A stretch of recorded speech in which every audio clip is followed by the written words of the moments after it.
Fala família Jesuscope, tudo bem com vocês? Vamos agora para mais uma aula aí do Lab. Estamos nesse novo formato agora aí do Lab gravado, tá bom? Vocês já perceberam, estamos na quarta aula aí da exposição do livro de Tito. Hoje nós vamos ver o final, então, a parte final aí do livro de Tito, tá bom? Do capítulo 3 de Tito, do verso 3 em diante. Se você quiser já ir abrindo aí a Bíblia, se você puder, claro. Nós estamos fazendo esse formato para que você possa aí, se programar para fazer esse estudo, você possa fazer anotações, tal, você possa ver, rever com melhor qualidade aí para que você possa junto com a gente, né, para que nós juntos, na verdade, possamos aprender um pouco mais da palavra de Deus aí, tá bom? Então, vamos lá para a palavra de Deus. Vamos ler então Tito, capítulo 3, do versículo 3 em diante. Diz assim, ó, nós lemos aí todo o texto que nós vamos estudar, tá bom? Depois nós vamos voltando aí ponto a ponto para que nós possamos juntos compartilhar aí o que Paulo está dizendo, né? O que o Espírito está dizendo através de Paulo nessa carta a Tito. Então vamos lá, Tito 3, verso 3. Pois nós também, no passado, éramos insensatos, desobedientes, desgarrados, escravos de todo tipo de paixões e prazeres, vivendo em maldade e inveja, sendo odiados e odiando-nos uns aos outros. Mas, quando se manifestou a bondade de Deus, nosso Salvador, e o seu amor por todos, ele nos salvou, não por obras de justiça praticadas por nós, mas segundo a sua misericórdia.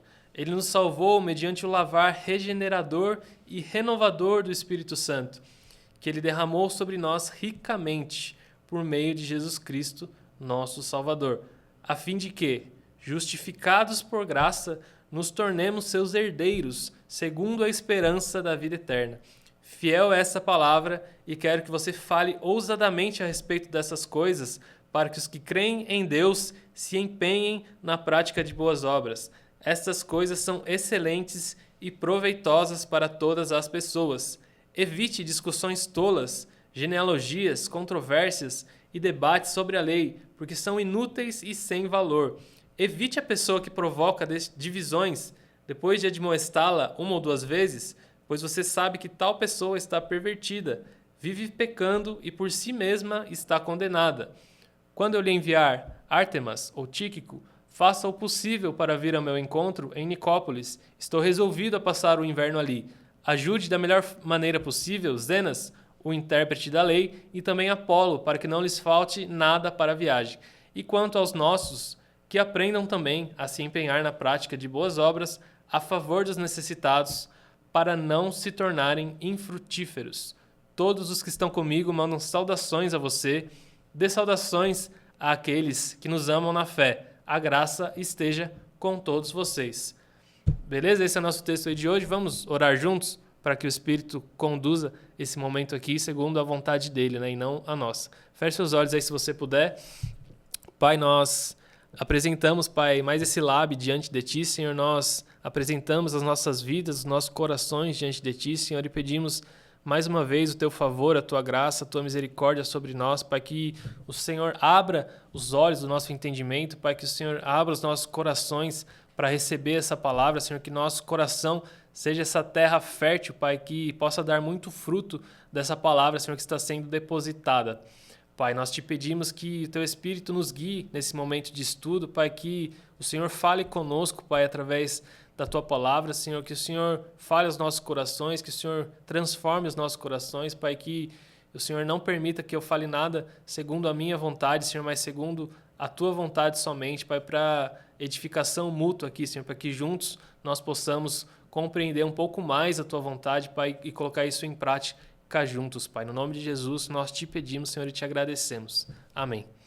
Amém? Então vamos lá para mais esse estudo. Meu nome é Guilherme, esqueci de me apresentar aí, para que você, caso você não me conheça ainda. E nós estamos aqui estudando então essa carta de Tito, né? É uma carta bem curtinha, somente aí com 3 capítulos.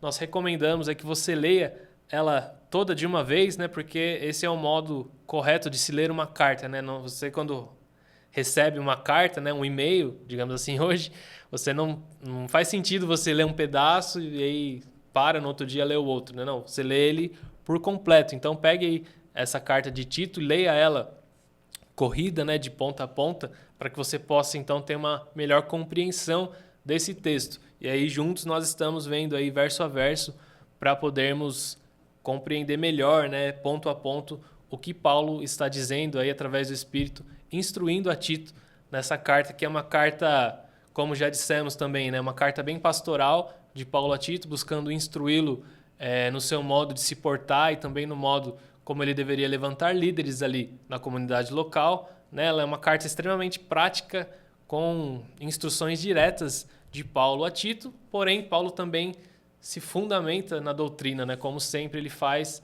ele traz essa fundamentação doutrinária, teológica, para que possa a prática fazer sentido, né? Porque a doutrina é essa base que dá sentido à nossa prática, né? O porquê, né? A razão de ser possível nós vivermos dessa maneira que Paulo descreve aqui é justamente a graça de Deus, né? Que é derramada sobre nós, e é isso que Paulo explica ali, como eu disse na aula anterior, né? do capítulo 2, do verso 11 em diante, que ele começa dizendo da manifestação da graça de Deus, que aliás é um dos melhores resumos, né, na palavra aí sobre essa doutrina da graça, né? Se você quiser um resuminho curto sobre a doutrina da graça, vá nesse texto de Tito, capítulo 2, versículo 11. Se você quiser a versão estendida, leia lá a carta de Romanos, né, onde Paulo explana de maneira brilhante também essa doutrina da graça, tá bom? Então vamos ao nosso estudo de hoje aí. Nós já lemos, né, todo o texto, agora nós vamos voltando ponto a ponto juntos aí para podermos ter uma melhor compreensão do que Paulo está então dizendo a Tito, tá bom? Versículo 3: Pois nós também, no passado, éramos insensatos, desobedientes, desgarrados, escravos de todo tipo de paixão e prazeres, vivendo em maldade e inveja, sendo odiados e odiando-nos uns aos outros. Né? Então, Paulo dá continuidade aí nessa parte doutrinária, dizendo que nós também estávamos, né, na mesma situação dos ímpios, das pessoas que vivem segundo as suas paixões, segundo as suas vontades, segundo a sua carne. Né? Porque ele vem ali exortando Tito, ensinando a Tito, né, a viver de forma justa, santa e piedosa, né, a viver de forma digna da graça de Deus e a ensinar aos líderes também a viverem assim, né, inclusive a escolher líderes que vivam assim, porque a nossa prática revela, né, quem nós somos, né? A nossa prática mostra de fato o que nós cremos, né? Porque não basta simplesmente nós termos conhecimento, né? Nós acumularmos conhecimento, nós temos que colocar esse conhecimento todo em prática, e é isso que Paulo está ensinando e exortando a Tito. Porém, ele nos diz que tudo isso, né, nessa parte que nós vimos na aula anterior, é graça de Deus, né? Nós não temos mérito nisso, não há mérito em nós em realizar todas essas boas obras. E aí ele continua dizendo, aqui onde nós vamos entrar hoje, que justamente por quê? Porque nós também éramos insensatos, né? Nós no passado éramos insensatos, desobedientes, desgarrados, né? Escravos dessas paixões e prazeres. Então nós estávamos na mesma situação dessas pessoas que estão hoje ainda afastadas de Deus, de Jesus, né? Que são ímpios. Então nós não podemos de forma nenhuma nos gloriar sobre o que nós fazemos, né? Pelo contrário, nós devemos entender essa graça de Deus derramada em nós, né? E compartilhar essa graça então para que ela alcance mais pessoas a cada dia. Não há como gerar em nós nenhum tipo de orgulho, né? Muitas vezes nós temos esse problema, às vezes, né? Tem até uma reportagem, bem antiga, não sei se vocês já viram, que é uma equipe sai na rua assim perguntando para as pessoas, né, o que você pensa sobre os evangélicos, né? E a galera dá umas respostas tipo, eles são arrogantes, eles se acham superiores, né? E muitas pessoas falam esse tipo de coisa nessa reportagem. Se você não viu ainda, pesquise aí, depois você deve achar.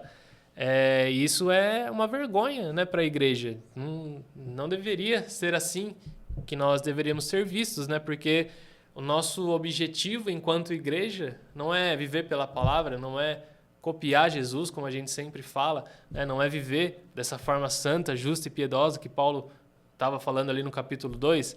Então, por que as pessoas nos acham, né, arrogantes, nos acham orgulhosos, né, soberbos?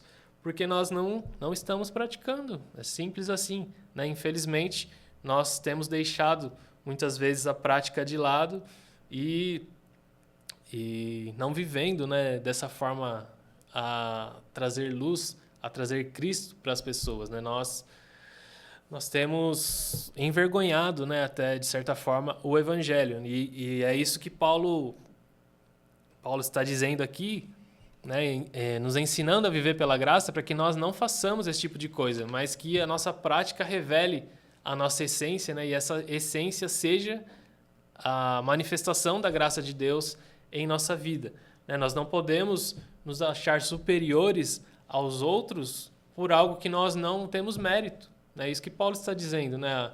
É a graça que nos alcançou, né?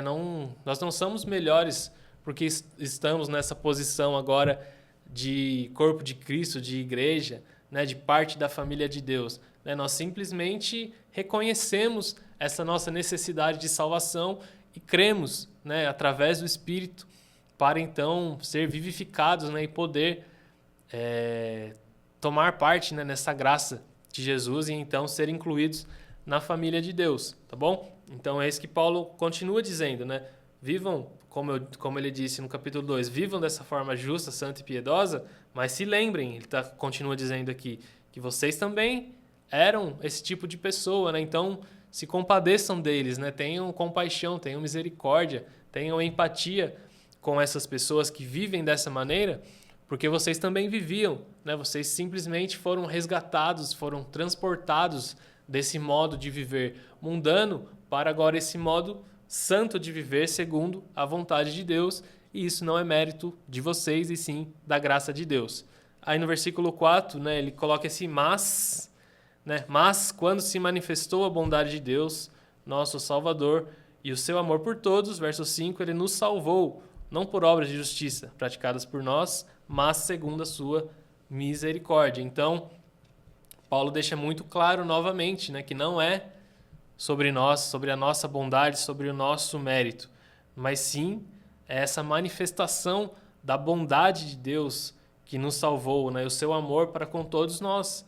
Então, esse mas, né, é uma palavrinha pequena, mas é muito importante, né, porque ela conclui dizendo que mesmo nós estando, né, numa situação ruim, deplorável, pecaminosa, mesmo nós estamos mortos, né, porém, né, apesar de tudo isso, Deus decidiu intervir, né, e glória a Deus por isso, graças a Deus por isso, Ele interveio e hoje nós podemos então ter esse acesso a Ele, ter acesso a essa bondade dEle, ter essa salvação pelo meio dEle. E no verso 5 ele diz, não por obras de justiça, né? Então não foi novamente pelas nossas obras praticadas, né? Nós temos esse jeito nosso, né, de humano, de tentar compensar as coisas, de tentar pagar pelas coisas, né, através das nossas obras. Então muitas vezes nós achamos, eu tenho que fazer isso, né, para que o Senhor faça isso por mim, eu tenho que fazer isso, né? Essa mentalidade de troca, de servo, mas não é isso, né, que Paulo está dizendo. Paulo disse que não foi pelas nossas obras que nós alcançamos essa graça, mas sim segundo a sua misericórdia. Então foi pura misericórdia, pura graça de Deus que nos salvou.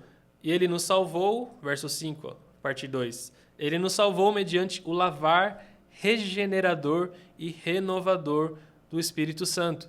Então foi através desse lavar que nos regenera e que nos renova do Espírito, é que nós fomos salvos. E o verso 6 diz, que Ele derramou sobre nós ricamente por meio de Jesus Cristo, nosso Salvador. Então, essa misericórdia, esse lavar, esse derramar do Espírito sobre nós, foi algo feito de forma rica, né? De forma grande, né? Foi uma grande quantidade, digamos assim, de amor, de misericórdia, de graça derramado sobre nós, né? Porque o nosso erro, o nosso pecado era muito grande. Nós, na verdade, estávamos mortos, né? Como o próprio Paulo diz. Não tinha como nós reagirmos se não fosse esse derramar do Espírito sobre nós. Então, é um derramar rico do Espírito que ocorre por intermédio de Jesus Cristo, que é o nosso Salvador, então que nos inclui nessa graça, nos inclui na família de Deus, nos permite fazer parte, então, de tudo isso que Deus está fazendo e cooperar com Ele em tudo isso. É pura bondade de Deus, pura graça de Deus, pura misericórdia de Deus, porque nós éramos insensatos, desobedientes, desgarrados. Então, nós estávamos, né, nessa situação deplorável e hoje estamos nessa situação de graça, né, e não há mérito em nós. Estou repetindo isso de forma intencional porque nós precisamos gravar isso, né? Nós temos dificuldade em aceitar muitas vezes essa graça de Deus sobre a nossa vida, e a doutrina da graça é fundamental para que nós possamos estar firmes em Jesus, arraigados nele, para que nós entendamos que não é sobre troca, não é sobre mérito, não é sobre o que fazemos, é sobre o que ele já fez. Então, a partir do que ele já fez, nós então vamos fazer, né, o que ele nos ordenou, as boas obras que de antemão ele preparou para nós, né, como o próprio Paulo também escreve, tá bom? Então, que grave isso aí no seu coração. É por graça, é por amor, é por misericórdia, é bondade de Deus, né? Não é sobre você, não é sobre seus méritos, sobre os seus esforços, tá bom? Versículo 7, né, diz: a fim de que, justificados por graça, nos tornemos seus herdeiros segundo a esperança da vida eterna.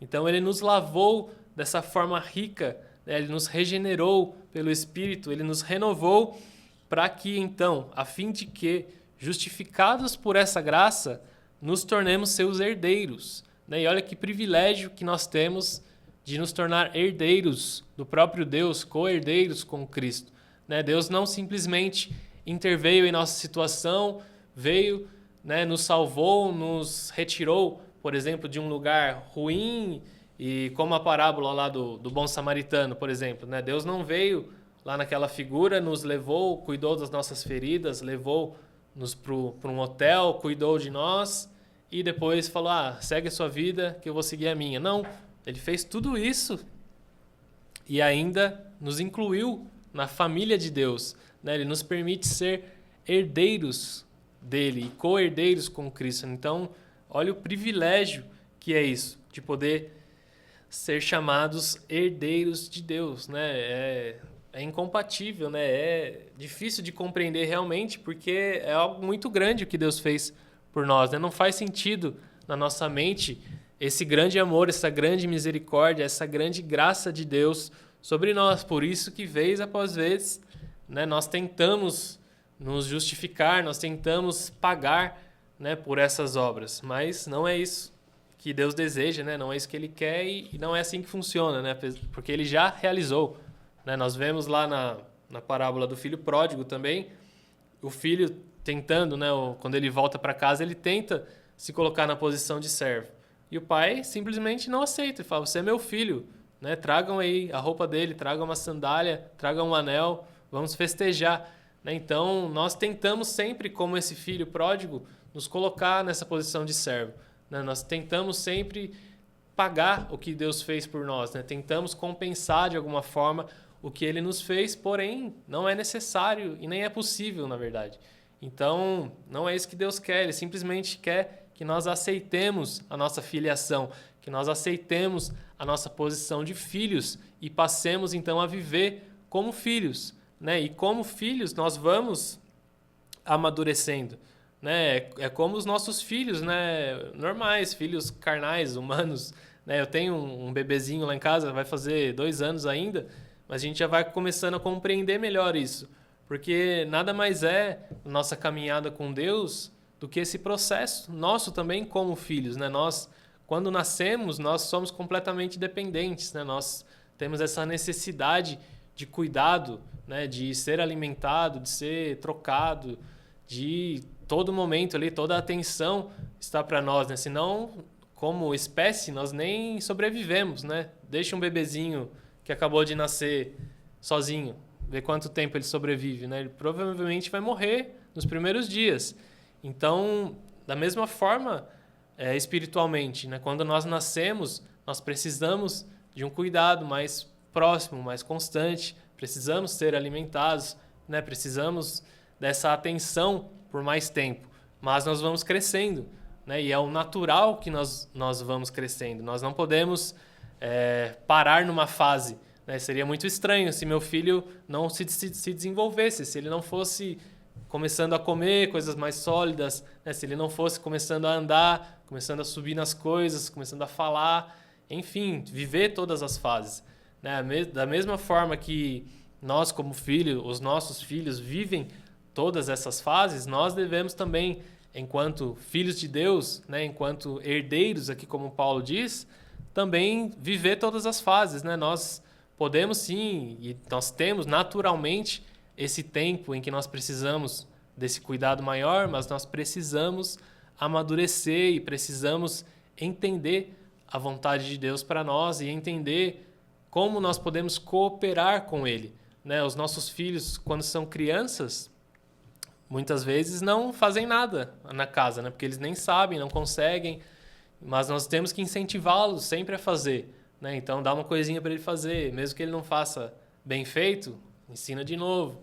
E assim vai desenvolvendo, né? Então, da mesma forma, nós temos que buscar esse desenvolvimento, buscar fazer as coisas, né, crescer de fato, alcançar maturidade, né? Para que nós entendamos esse nosso lugar como filho, né? Para que nós transicionemos nessas fases como filhos, né? Nós não podemos ser filhos imaturos, né? Ser filhinhos, teknon, por toda a nossa vida, né? Nós temos que transicionar para esse ruios, né? E por que isso é preciso? Porque é o natural, né? Nós não queremos e não é natural ter filhos que não se desenvolvem. Nós não cuidamos dos nossos filhos por toda a vida, né? Na nossa casa, fazendo tudo para eles, cuidando, alimentando, trocando. Não, nós esperamos que eles cresçam, que eles amadureçam, né, que eles atinjam maturidade, que eles formem a sua própria família, né? Como o Douglas diz, nós não formamos os filhos para ser filhos, né? Nós criamos nossos filhos para ser pais, para ser mães, para que eles desenvolvam família. Então, nós precisamos também, na nossa caminhada com Cristo, entender isso, né? Nós temos que transicionar de fases, temos que começar a produzir o nosso próprio alimento, a nos alimentar de coisas mais sólidas, né? Temos que começar a cooperar com o plano de Deus. E isso é o normal, né? É o natural, e é isso que deve ocorrer conosco aí ao longo da nossa caminhada, entendendo que nós somos herdeiros. Segundo, no versículo 7 ainda, segundo a esperança da vida eterna, né? Então, nossa esperança está para além dessa vida, né? Nós temos que trabalhar, que cooperar para além do hoje, né? Nós não precisamos mais focar na nossa vida aqui natural, né? Paulo diz que se nós vivemos, né, somente para essa vida, da forma que nós vivemos, da forma que Cristo nos chama para viver, nós somos os mais miseráveis dentre os homens, porque não é para essa vida que nós vivemos com foco na vida eterna, né? Então é isso que nós devemos fazer, é plantar hoje para colher na eternidade, é acumular riquezas nos céus e não buscar acumular bens, né, nessa terra.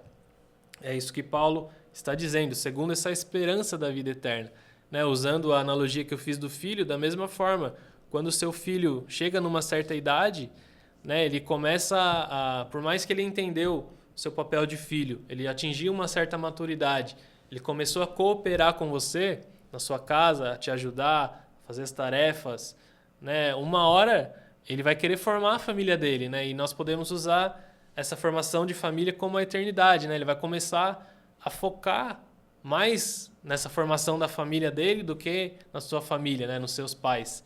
Então ele vai o quê? Vai procurar uma ocupação, um emprego, procurar gerar renda, procurar conhecer alguém, procurar formar então essa família, né? Então, da mesma forma, nós temos que chegar nessa fase com Cristo em que nós não mais simplesmente vivemos para o hoje, né? Nós não mais trabalhamos para o agora, né? Nós não mais servimos para hoje, mas que nós façamos tudo olhando para a eternidade, né? Paulo diz que nós devemos viver e fazer as coisas em busca da eternidade, né? Fazer em busca do invisível, focar nas coisas invisíveis, né? Porque o que nós vemos perecerá, né? Mas as coisas que nós não vemos é que permanecerão. Então, o nosso foco, né, tem que ser na eternidade e não no hoje, tá bom? Vamos para o versículo 8 aí.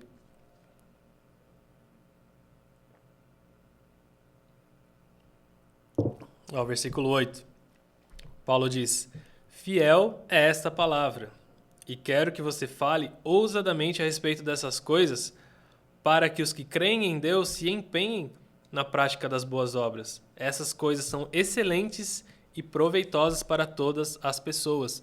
Então, Paulo enfatiza novamente a fidelidade dessa palavra, né, e a importância de se praticar boas obras. Então, não é algo que simplesmente Paulo está dizendo, né? Ele diz essa palavra é fiel, essa palavra é fidedigna, né? Essa palavra é do Senhor.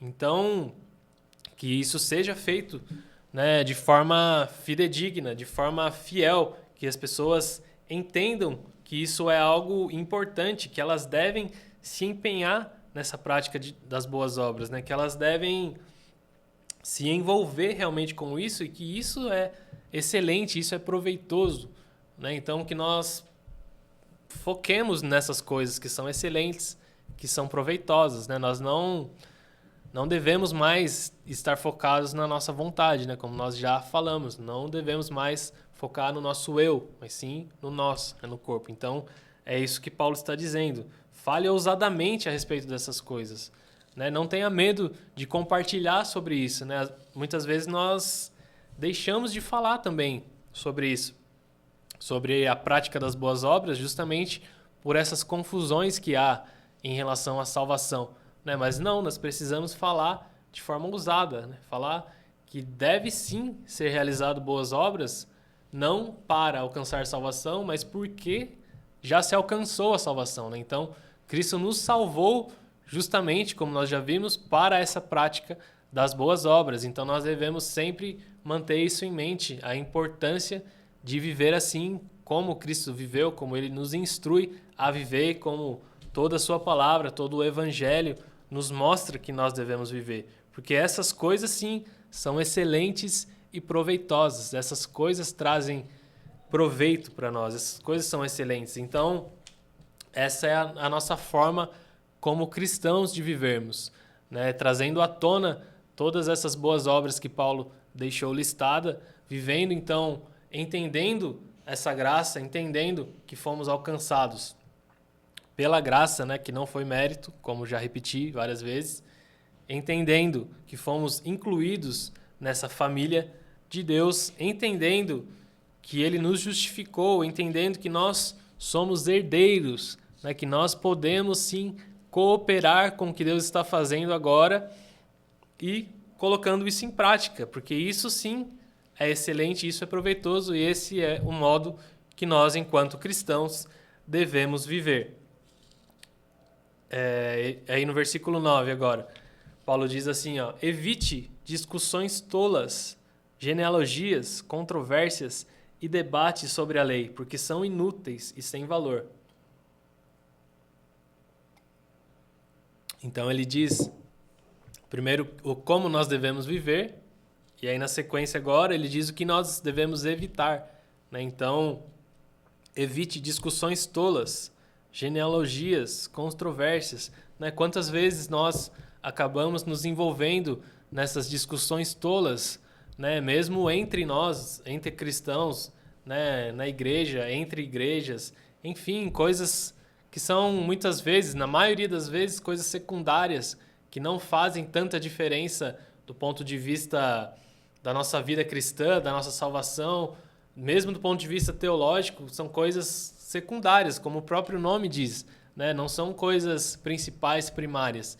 Mas nós, às vezes, nos atemos tanto a essas discussões e isso não nos leva a lugar nenhum. É inútil, como Paulo está dizendo aqui, ó, são inúteis e sem valor, né? E nós, muitas vezes, perdemos tempo ainda com esse tipo de discussão tola a respeito de ramos de teologia, por exemplo, né, de linhas de pensamento diferentes sobre escatologia, sobre salvação, né, a doutrina da salvação e é inútil, né? Não faça isso, não perca seu tempo, evite essas coisas, né? É claro que às vezes para propósito de estudo, né, num grupo maduro, num grupo saudável, é importante discutir essas coisas, mas somente nesses grupos, né? Nós não podemos, não devemos evitar ficar trazendo essas discussões em lugares indevidos, né? E em momentos indevidos. Essas discussões podem sim ser feitas, né? Dessas teológicas que eu estou dizendo, né? Não discussões tolas necessariamente, como Paulo diz, porque o que ele está querendo dizer aqui com tolas, né? Que não levam a lugar nenhum. Por isso que eu dei esse exemplo dessas áreas da teologia, porque tem áreas que são abertas e que nós não vamos chegar a lugar nenhum. Nós vamos ficar discutindo e não vamos chegar a lugar nenhum. Às vezes é uma discussão tola ficar nisso, mas pode ser saudável se for levado para um grupo de estudo, onde o foco é conhecer mais a teologia. Aí tudo bem, né? Mas evite fazer isso de forma tola. Evite genealogias, Paulo diz aqui, né? O que seriam as genealogias, né? Traduzindo para os nossos dias de hoje, né? É comparações entre um povo e outro, né? Esse povo é melhor, né? Nascer lá deve ser melhor, nascer aqui deve ser melhor. Ah, fulano nasceu numa família melhor do que a minha, né? Ou eu tô numa família que é superior à dele. É mais ou menos isso que Paulo está falando, né? Porque é o que acontecia na época. Os judeus ficavam comparando as suas genealogias, as suas famílias, né? As suas linhagens, as suas tribos e querendo se colocar em posições de destaque, né? Por uma tribo se corromper de repente menos que a outra, ou pela tribo ser de Levi, sacerdotal. Discussões tolas, tipo, não faz sentido. Deus escolheu as 12 tribos de Israel, né? E hoje Deus escolheu a todos nós para podermos fazer parte da igreja. Então, não faz diferença, né? Se é uma família A, família B, país A, país B, entenda que Deus te chamou para viver o hoje, né? Para viver onde Ele te colocou para viver. É importante nós termos isso em mente. Às vezes é difícil, já passei por essa fase de questionar, né? Por quê? Por que eu nasci no Brasil? Por que eu nasci nesse ano? Né? Por que dessa maneira e nesse lugar? Mas Deus tem um plano em tudo isso, né? Deus nos colocou no lugar onde nós deveríamos estar, no tempo em que nós deveríamos estar, né? Então, se eu nasci aqui na minha cidade, em Bragança Paulista, né? No ano que eu nasci, na família que eu nasci, é porque isso era o plano de Deus, né? A palavra diz que Ele nos conheceu no ventre, né? Em substância ainda informe, que todos os nossos dias estavam escritos no seu livro. Então, Ele planejou todas as coisas, né? Não cabe a nós tentar entender isso, o porquê disso, mas sim, né, entender a prática, né? O que nós podemos fazer com isso, né? Por que Deus nos colocou na nossa nação, no ano que nós estamos, na família que nós estamos? Porque Ele quer, através de nós, manifestar a glória dEle nessa família, nesse lugar, nessa nação, nesse tempo, né? Ele entende esse propósito, Ele tem esse plano todo, né? Nós, muitas vezes, não vemos esse plano de forma completa, né? Nós enxergamos somente partes, por isso nós nos questionamos muitas vezes, mas Deus não, Deus Ele vê o todo, então exatamente por isso que Ele é soberano sobre todas as coisas, sobre todas as decisões, e Ele faz o que lhe agrada, o que é melhor no seu plano. Evite controvérsias e debates sobre a lei, porque são inúteis e sem valor. Então, outra coisa, né, que nós perdemos tempo ainda, infelizmente, às vezes até hoje, debatendo essas questões controversas, né, e principalmente da lei, né? Quando ele diz lei aqui, ele está dizendo em relação à Torá, né, a lei mosaica. Nós muitas vezes entendemos mal, né, em relação à lei e acabamos discutindo, né, coisas que nem compreendemos, né? Dois pontos, né, que as pessoas ainda discutem muito, né? Eu creio que são por dois motivos, né? Por falta de compreensão em relação ao papel da igreja e o papel de Israel, né? Porque muitas vezes nós queremos misturar tudo, né? Achar que a igreja é o novo Israel e não é, né? Israel é Israel, igreja é igreja.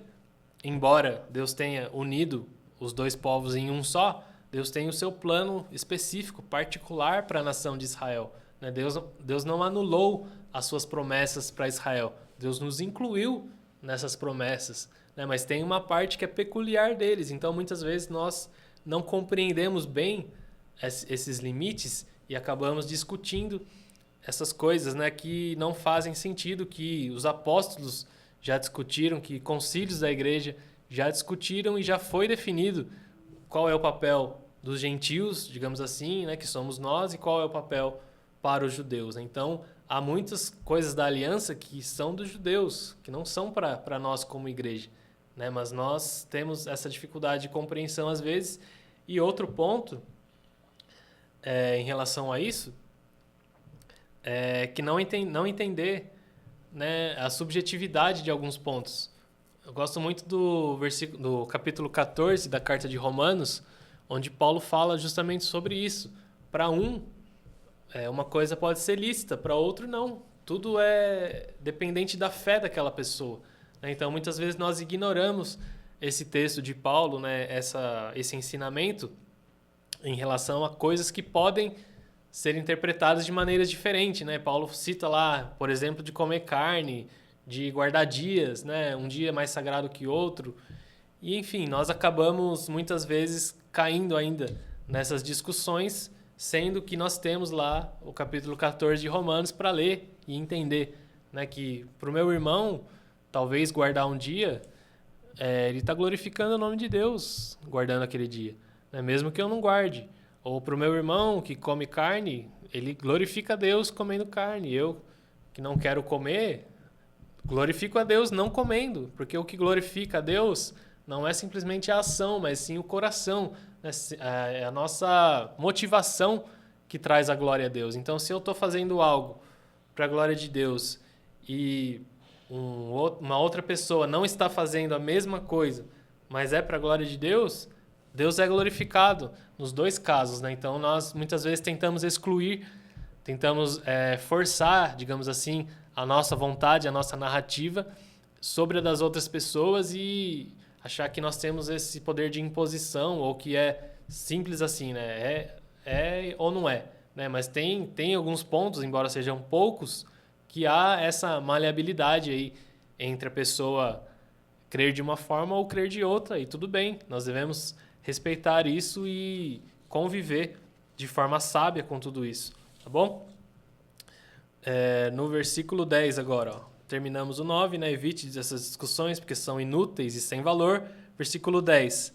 Evite a pessoa que provoca divisões depois de admoestá-la uma ou duas vezes, pois você sabe que tal pessoa está pervertida, vive pecando e por si mesma está condenada. Então ele diz aqui sobre outro tipo de pessoa, né?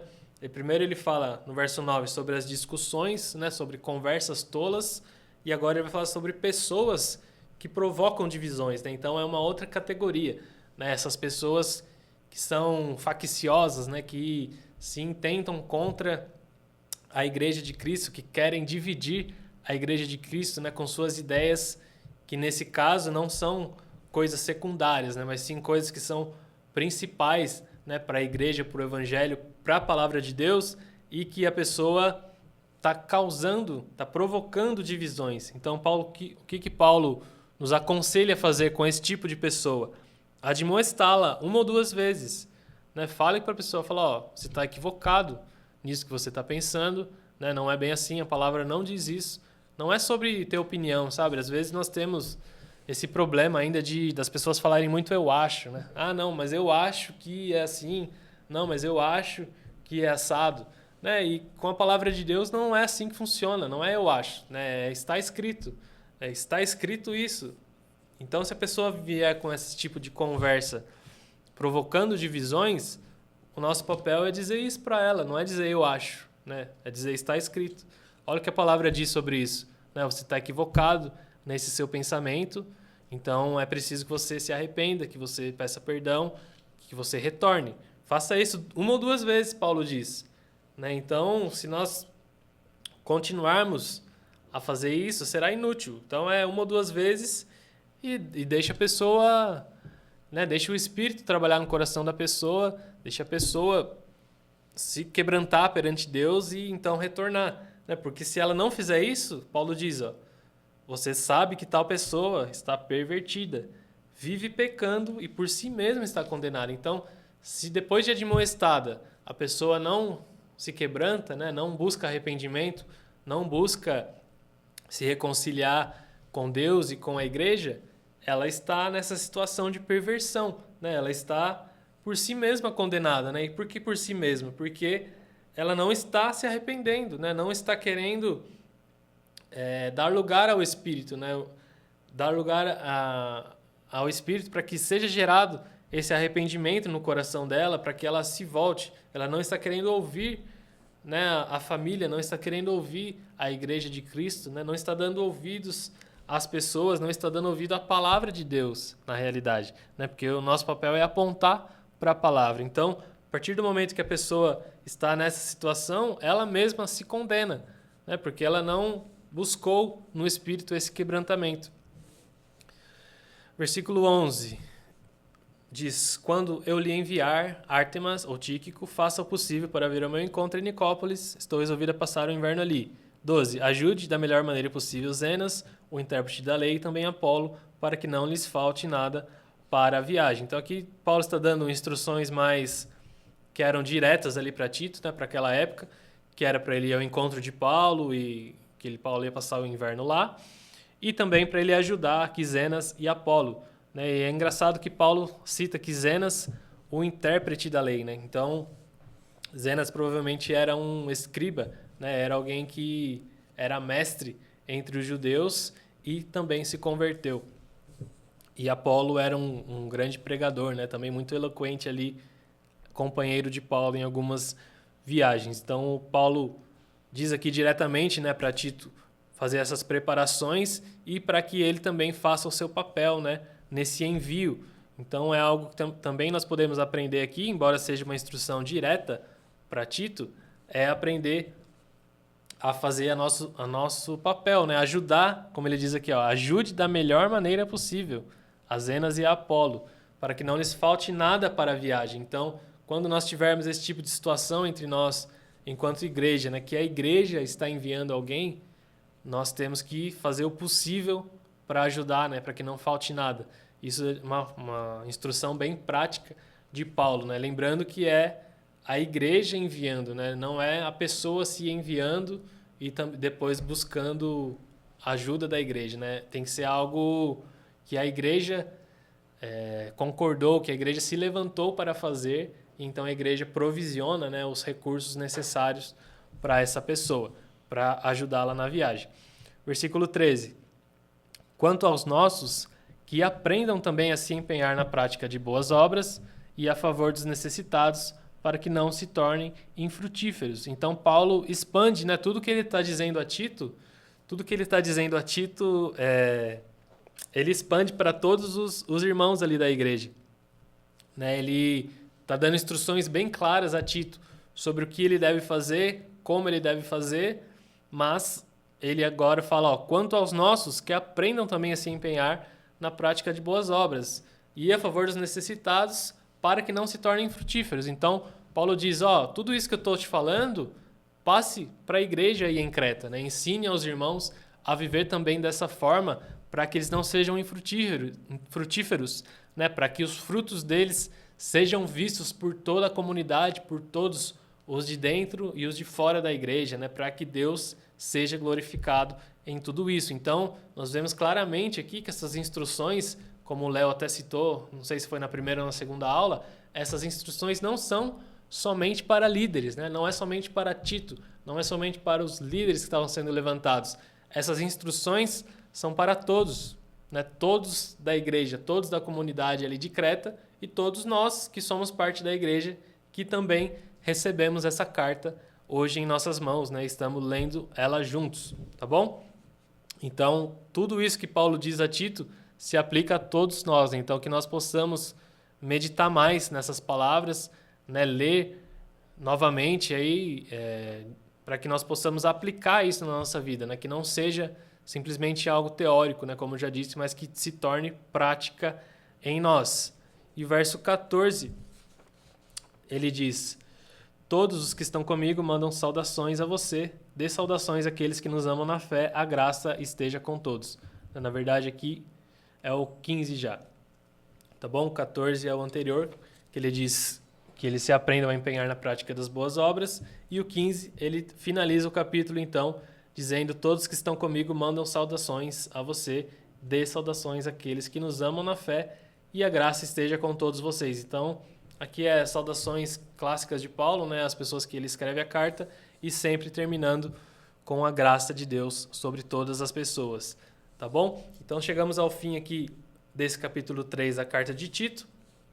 Basicamente, como nós vimos, são instruções práticas de Paulo a respeito de como Tito deve viver, posteriormente fundamentado com a doutrina, né, da graça, que é o que nós discorremos aí do capítulo 2 e 3, né, dizendo o porquê é possível que Tito viva dessa maneira, que os líderes vivam dessa maneira e que nós vivamos dessa maneira, né? Então é tudo pela graça, né? Essa graça que foi manifesta através de Cristo Jesus nos deu agora essa oportunidade de nós vivermos então dessa maneira santa, justa e piedosa, né? A graça, como nós vimos, nos ensina a viver dessa maneira, e é isso que nós devemos aprender e também passar a ensinar a outros para que nós possamos viver então pela graça de Deus, tá bom? Que nós entendamos de uma vez por todas que não é por mérito nosso a nossa salvação, mas que nós fomos salvos sim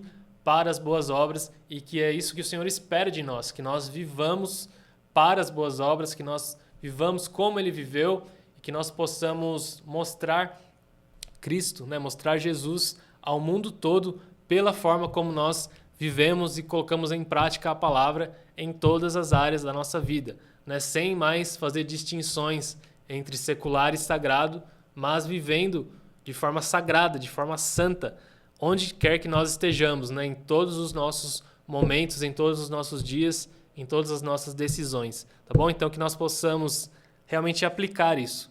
Vamos orar juntos para que o Espírito nos capacite mais uma vez a colocar todas essas coisas em prática, tá bom? Se você puder, feche seus olhos. Pai, nós te agradecemos, Pai, por esse estudo da carta de Tito, Pai, que o Senhor deixou escrito para nós, Senhor, que nós podemos juntos hoje, Pai, contemplar e aprender um pouco mais sobre esses escritos, Pai, sagrados que o Senhor nos deixou. Muito obrigado, Pai, porque essa palavra chegou até nós, Pai, e hoje nós podemos juntos, Pai, como Teu corpo, como família espiritual, compartilhar isso, Pai. Obrigado pelo Teu Espírito, Pai, que nos dá discernimento, Senhor. Nós te pedimos, Pai, que o Teu Espírito mova, Senhor, os nossos corações, mova as nossas mentes, mova as nossas intenções, Senhor. Nos transforme, nos gere filhos maduros, Pai. Gere maturidade dentro de nós, que nós possamos compreender a fase que nós estamos vivendo, Pai, que nós possamos entender, Senhor, onde nós estamos e possamos entender a graça, Pai, que nós entendamos que nós somos filhos, Pai, nós somos herdeiros, somos co-herdeiros com Cristo, Pai, que nós não precisamos mais te pagar nada, Senhor, pelo contrário, já está tudo pago pela graça, pelo que Jesus fez por nós. Cabe a nós agora viver essa prática de boas obras, Senhor, em gratidão a tudo isso que o Senhor fez por nós, Senhor, e em resposta, Pai, a tudo isso, que nós possamos assumir, Pai, esse papel de filhos maduros, Pai, de cooperadores Teus nessa restauração, Pai, de todas as coisas, e realmente, Pai, mudar novamente a nossa cidade, nosso estado, a nossa nação, Pai, se for possível, através da prática, Pai, do Evangelho, da prática da Tua palavra, Senhor, porque é isso que nós queremos, e é isso que o Senhor quer também, Pai. Então que as nossas vontades se alinhem à Tua, Pai, e que o Teu nome seja glorificado em nossas vidas, Pai, no nome de Jesus. Amém. Amém, galera? Então é isso. Deus abençoe vocês. Finalizamos aqui hoje o nosso estudo de Tito. Semana que vem começaremos aí um novo estudo num novo livro, tá bom? Se você quiser, comente aí o que você achou. Quiser, tire um print também, poste lá no Instagram, marque lá @famíliajesuscop para que nós possamos compartilhar. Envie esse link aí para a galera que você sabe que curte esse tipo de estudo expositivo, tá bom? E continue com a gente. Deus abençoe vocês. Até a próxima. É nóis.